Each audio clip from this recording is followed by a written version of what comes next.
नमस्कार मित्रों, प्रकाशन उत्तराखंड के लिए देहरादून से मैं अनिल रावत। सरकार ने आज आदेश जारी किया है कि 25 मई तक कोविड कर्फ्यू बढ़ाया गया है, जिसमें कहा गया है कि केवल 21 तारीख को 7 से 10 बजे तक राशन की दुकानें खुलेंगी। हम लगातार इस बात को कहते आ रहे हैं कि छोटे छोटे टुकड़ों में आप कर्फ्यू बढ़ा रहे हो तो एक बार लॉकडाउन क्यों नहीं लगाते, चाहे वो 10 दिन का हो, 7 दिन का हो, जो आप सरकार उचित समझे। छोटे छोटे नुकसान से ज़्यादा है कि आप एक बार लगा के, थोड़ा बड़ा नुकसान जरूर होगा लेकिन उससे कम होगा, लोगों की परेशानियां कम होंगी, कोरोना की चेन टूटेगी। अब वो कारण क्या है, वजह क्या है कि सरकार लॉकडाउन का फैसला नहीं ले पा रही। हमारे पास कोविड को लेकर आज के काफ़ी अच्छे अपडेट है आपके लिए, लेकिन आज का आंकड़ा अभी तक सरकार जारी नहीं कर पाई, जिसकी वजह से हम ये वीडियो अपलोड करने में लेट हो गया। तो मित्रों, जो कोविड कर्फ्यू बढ़ा है उसमें जो सबसे बड़ी बात यह है कि अगर आपके परिवार में कोई डेथ होती है और आपको इसको शव यात्रा में जाना है तो आपको उसके लिए अब ई पास लेना अनिवार्य होगा। बिना ई पास के आप शव यात्रा में शामिल नहीं हो पाएंगे। वहीं शादियों के लिए भी जो पहले भी था कि आपको 20 लोग से ज़्यादा शामिल नहीं होंगे, सबको क्या नाम है, जो नेगेटिव रिपोर्ट है वो लानी अनिवार्य होगी। शासकीय प्रवक्ता सुबोध उनियाल ने जारी बयान में कहा कि जो अंत्येष्टि में शामिल है उसके लिए ई पास अनिवार्य है और उसको हम जितनी जल्दी होगा उतनी जल्दी उसको जारी कर देंगे। वहीं जो बॉर्डर्स एरिया है उत्तराखंड के, जो यूपी से जुड़ा हुआ एरिया है, उनको ई पास ज़रूरी नहीं होगा, लेकिन उनको पोर्टल में अपने को रजिस्टर्ड करना आवश्यक होगा। वहीं दूसरी बात करें, जो कोरोना की तीसरी लहर है उसको लेकर सरकार ने अपनी तैयारी कर ली है। सरकार का दावा है कि हम तीसरी लहर के लिए तैयारी कर रहे हैं और संभव होगा तो हम उससे लड़ पाएंगे। आज टेलीमेडिसिन सेवा गरुड़ का शुभारंभ किया मुख्यमंत्री तीरथ सिंह रावत ने, और इस मौके पर उन्होंने ये जानकारी दी। दूसरी सबसे बड़ी खबर आज ये है कि जो पुलिसकर्मी हैं, जो फ्रंट लाइन वॉरियर्स बने हैं कोरोना के लिए, उनमें 2000 से ज़्यादा कोरोना पॉजिटिव पाए गए हैं। उनके परिवार में भी संभव है होगा। तो सरकार ने आदेश जारी किया है, जो 55 साल से उम्र के पुलिसकर्मी होंगे उनकी ड्यूटी कर्फ्यू से संबंधित कार्यों में नहीं लगेगी। वहीं जो गर्भवती महिलाएं पुलिस में हैं उनकी ड्यूटी नहीं लगेगी, और जिनके बच्चे घर में 1 साल का बच्चा है उसकी ड्यूटी कोविड से जुड़े हुए कार्यों में नहीं लगेगी। जो अगली बड़ी खबर है, जो ब्लैक फंगस है वो बहुत तेज़ी से उत्तराखंड में अपने पैर पसार रहा है। आज हमारी जानकारी के मुताबिक लगभग 22 मामले दर्ज किए गए हैं। 22 मरीज एम्स ऋषिकेश में भर्ती हैं, और जानकारी हमें यह है कि एक आदमी की जो मौत भी हो गई है ब्लैक फंगस के चलते। सरकार ने गाइडलाइन जारी की है, मेरे टीवी स्क्रीन पे शायद आपको उसमें उल्टा दिख रहा होगा। इनकी सरकार की जो गाइडलाइन आई है उसके हिसाब से ये जो कोरोना की दूसरी लहर है, इसमें जो मरीज कोरोना से संक्रमित थे और वो ठीक हो रहे हैं, इनमें ये लक्षण ब्लैक फंगस के ज़्यादा पाए जा रहे हैं। इसके जो लक्षण इन्होंने बताए हैं, इस बीमारी में आंख और जबड़े में इन्फेक्शन होता है, जिसके बढ़ने पर मरीज की जान जा सकती है। उसकी शुरुआती लक्षण है आंख और नाक के पास लालिमा व दर्द होना, साथ ही बुखार और खून की उल्टी भी इसमें आ सकती है। इसका संक्रमण और फैलाव, उपचार की गैर विसंक्रमित पट्टियों, लकड़ी की चीप, डिस्पेंसरों, अस्पताल में प्रयोग होने वाले कपड़े व चादर आदि, ऋणात्मक दबाव वाले कमरे, पानी के रिसाव, वायु निष्पादन, गैर विसंक्रमित चिकित्सा उपकरणों में उपस्थित बीजाणुओं के सांस द्वारा यह वातावरण में अनग्रहण माध्यम से हो सकता है। आपको खुलेदार हवादार कमरे होने चाहिए, सीलन ना हो, और आप जो भी अस्पतालों से रिलेटेड सामान यूज़ कर रहे हैं, कपड़ा हो, चादर हो, आप अस्पतालों से आए हैं तो उसको ज़रूर अच्छे से साफ करिए। इसके लिए इन्होंने जो इन्फेक्शन के लक्षण आपको मैंने बताई थी, सिर दर्द, खांसी, सांस लेने में तकलीफ, खून की उल्टी, मानसिक बदलाव, ये कह रहे हैं कि कोरोना के बाद ये क्यों हो रहा है। तो इसके लिए इन्होंने कहा है कि ब्लैक फंगस बहुत ही दुर्लभ है, लेकिन यह उन लोगों में अधिक आम है जिनके स्वास्थ्य संबंधी समस्याएं हैं, यह इम्यून सिस्टम बहुत कमज़ोर होता है, या दवा लेते हैं जो कीटाणुओं और बीमारी से लड़ने के लिए शरीर की क्षमता को कम करता है। कोरोना के दौरान या फिर ठीक हो चुके मरीजों में निम्नलिखित समस्या उत्पन्न हो सकती है, जैसे मधुमेह, विशेष रूप से कीटोएसिडोसिस के साथ कैंसर, अंग प्रत्यारोपण, स्टेम सेल प्रत्यारोपण इत्यादि। इसके जो बचाव है, इसके के लिए भी इन्होंने कहा है शुगर को कंट्रोल रखें, कोविड के इलाज और अस्पताल से डिस्चार्ज होने के बाद भी ब्लड शुगर लेवल की निरंतर जांच करते रहें। स्टेरॉइड को ध्यान से डॉक्टर की सलाह से ही लें। ऑक्सीजन थेरेपी के दौरान साफ और स्टेराइल किए गए पानी का प्रयोग करें। एंटीबायोटिक और एंटी फंगल दवाइयों का सावधानी से इस्तेमाल करें। ये कुछ मोटी मोटी बातें हैं जो मैंने आपको बता दिया है, बाकी हालांकि बहुत लंबी लिस्ट है। दूसरी जो बड़ी खबर हमारे पास है कि कल सुबह लगभग 4:15 पर बद्रीनाथ धाम के कपाट खोले जाने हैं। अगर आप उसका वीडियो हमारे साथ देखना चाहेंगे तो इस वीडियो को लाइक करें, शेयर करें और सब्सक्राइब जरूर करें ताकि आप हमारे खबरों के साथ जुड़े रहें लगातार। और अभी तक जो हमारा कोरोना का अपडेट आता था सरकार की तरफ से अभी तक आ नहीं पाया है, तो तकनीकी वजह रही होंगी, हम नहीं कह सकते। वहीं आपसे मैं फिर एक बार निवेदन करना चाहूँगा, सेफ रहें, घर पे रहें, मास्क का प्रयोग करें, सैनिटाइजर करें अपने आप को और कम से कम घर से बाहर निकलें जब तक बहुत आवश्यक ना हो।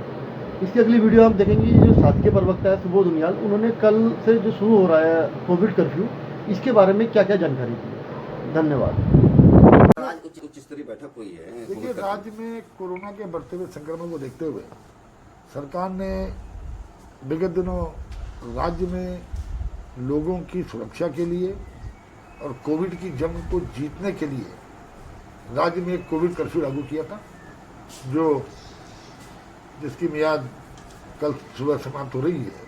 तो आज उच्च स्तरीय बैठक में मुख्यमंत्री जी की अध्यक्षता में तय हुआ है कि इस द्वितीय फेज में हम लोगों ने राज्य में 18 तारीख से लेके 18 तारीख सुबह 6 बजे से 25 तारीख सुबह 6 बजे तक द्वितीय फेज में कोविड कर्फ्यू लागू किया जाएगा,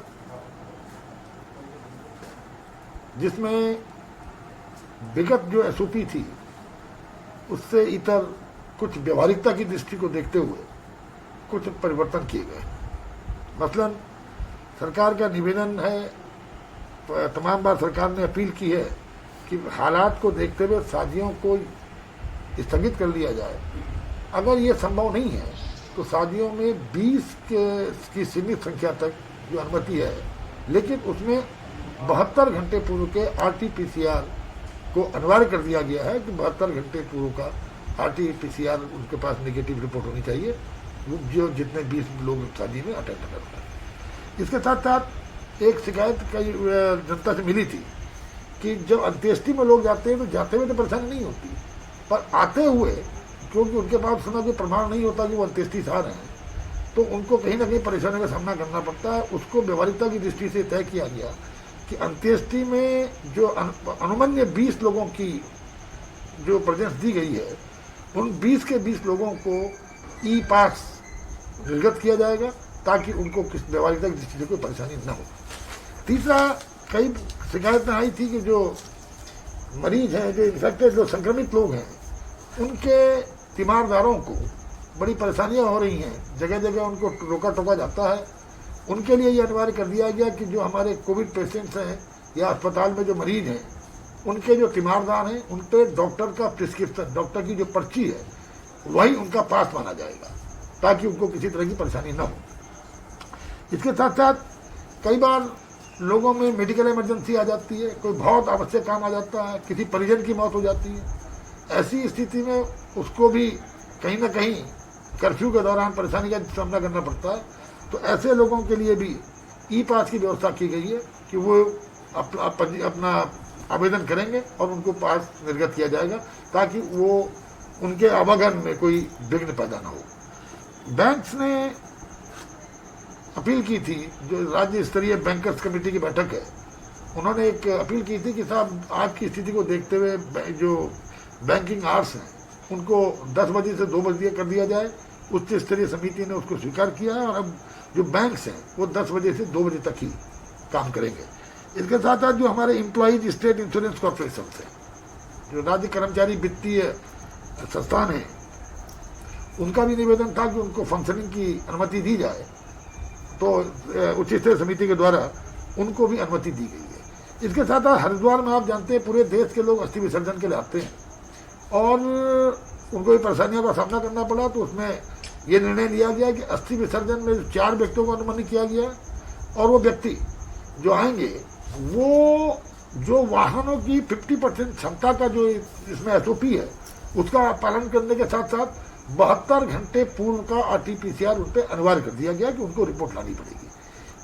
एक और थोड़ा सा बदलाव ये आया है, जो 7 बजे से 10 बजे तक जो दुकानें खुलती हैं, सब जो आवश्यक चीज़ों की मसलन सरकारी राशन की दुकान, सब्जियों की सब्जी, दूध और मांस मछली, इसके साथ साथ बेकरी निर्माता जो मैन्युफैक्चरिंग है, बेकरी मैन्युफैक्चरिंग, उनको भी प्रतिदिन 7 बजे से 10 बजे तक अलाउ किया गया है। और जो पिछली बार आपने देखा जब पहले फेज में 14 तारीख को हम लोगों ने दुकानों को 7 से 12 अलाउ किया था, इस द्वितीय फेज में 21 तारीख को 7 बजे से 10 बजे तक की दुकानों को, जो राशन की दुकान और किराने की दुकान होंगी, वो 7 बजे से 10 बजे तक अनुमति की गई है 21 तारीख को। इसके अलावा जो हमारे लोग उत्तर प्रदेश की सीमाओं से उत्तराखंड के अंदर जिनका आना जाना है, उत्तराखंड के रहने वाले, उनको पास की आवश्यकता तो नहीं होगी। मतलब जैसे कोई नैनीताल से उत्तर प्रदेश के बॉर्डर को क्रॉस करके देहरादून आ रहा हो, हरिद्वार जा रहा हो, टिहरी चमोली उत्तरकाशी जा रहा हो, या कोई टिहरी चमोली उत्तरकाशी देहरादून हरिद्वार से अगर वो कुमाऊं क्षेत्र में जा रहा हो जहाँ पे उत्तर प्रदेश की सीमाओं को क्रॉस करना पड़ता है, वहाँ के लिए आवश्यक उनको पास की आवश्यकता नहीं होगी, लेकिन उन्हें पोर्टल पे पंजीकरण कराना अनिवार्य कर दिया गया है। देखिए, ये सब कुछ जो निर्णय लिए गए हैं, इन निर्णयों के पीछे कुल मिला के जनता की सुरक्षा की भावना है, क्योंकि किसी चेन को तोड़ने के लिए कम से कम 14 दिन की आवश्यकता होती है। और इस जो पहला फेज था, इसके पिछले 4 दिनों से आप देख रहे हैं सुखद परिणाम आने लगे हैं। और ऐसी स्थिति में इस कोरोना जंग को जीतने के लिए आवश्यक है कि लोग भारत सरकार की जो एसओपी है उसका अनुपालन करें, बिना किसी काम के अनावश्यक रूप से घर से बाहर न निकले, ज़्यादा से ज़्यादा जो अपना जो एसओपी का पालन करने के साथ साथ प्रयास उनका ये रहे कि न केवल स्वयं बल्कि दूसरों को भी इसकी जागरूकता दे। और खासकर ग्रामीण क्षेत्र के लोगों से सरकार का अनुरोध है कि आरटीपीसीआर टेस्ट आवश्यक रूप से कराएं, ताकि उनके जीवन को बचाया जा सके, उनके परिवार के लोगों को संक्रमित होने से बचाया जा सके, उनके गांव को संक्रमित होने से बचाया जा सके। क्योंकि ग्रामीण क्षेत्र में जिस तरह इस कोविड ने पांव पसारे और ग्रामीण क्षेत्र की जनता आरटीपीसीआर टेस्ट करने से बच रही है, उसको कहीं ना कहीं इसमें आगे आना चाहिए और अपने जीवन की रक्षा करनी चाहिए। सरकार ने इसीलिए ग्राम सभाओं में कोविड का जो मॉनिटरिंग का काम प्रधान को समिति का अध्यक्ष बनाया है, ताकि कोविड की जंग को हम जीत सकें। और सरकार का ये जनता से स्पष्ट कहना है कि कोई आर्थिक परेशानी सरकार इस जंग को जीतने में नहीं आने देगी। जितनी आवश्यकता होगी सरकार उनको पूरा करेगी। और सरकार का सबसे बड़ा निर्णय है कि हम अपने हेल्थ सेक्टर को, खासकर सुदूर सीएचसी और पीएचसी को भी ऑक्सीजन सुविधा दे करके वहाँ पर भी हमारे आदमी को इलाज मिल सके, इसके लिए सरकार कटिबद्ध है। लगातार सर, उद्योगों के लिए बहुत महत्वपूर्ण निर्णय लिया गया। उद्योगों के लिए हमने पिछली बार ये लिखा था कि उद्योगों में अनिवार्य तौर पर यह कहा गया था कि या तो औद्योगिक क्षेत्रों को अपनी लेबर को अपने परमिशन में रखना होगा या उनके आवागमन का व्यवस्था करनी पड़ेगी। उसमें उद्योग जो हमारे इंडस्ट्रियल सेक्टर है उसके लोगों की अपील पर सरकार ने निर्णय लिया है कि यथासंभव प्रयास करेंगे कि वो इस तरह के जो पहली एसओपी थी उसका पालन करें ज़्यादा, क्योंकि ये प्रयास सब मजदूरों की ज़िंदगी के लिए भी है और हम ये भी चाहते हैं कि हमारे उद्योग लगातार काम करते रहें। तो ये इस सभी दृष्टि से ये जो द्वितीय फेज है, इसमें आप सबके जनता के सहयोग की अपील सरकार करती है। इसमें पूरी तरह से इसका अनुपालन करें और इस चेन को, कोविड की इस चेन को तोड़ने में स्वयं भागीदार बने, ताकि कोविड के खिलाफ हम लोग इस जंग को जीत सकें।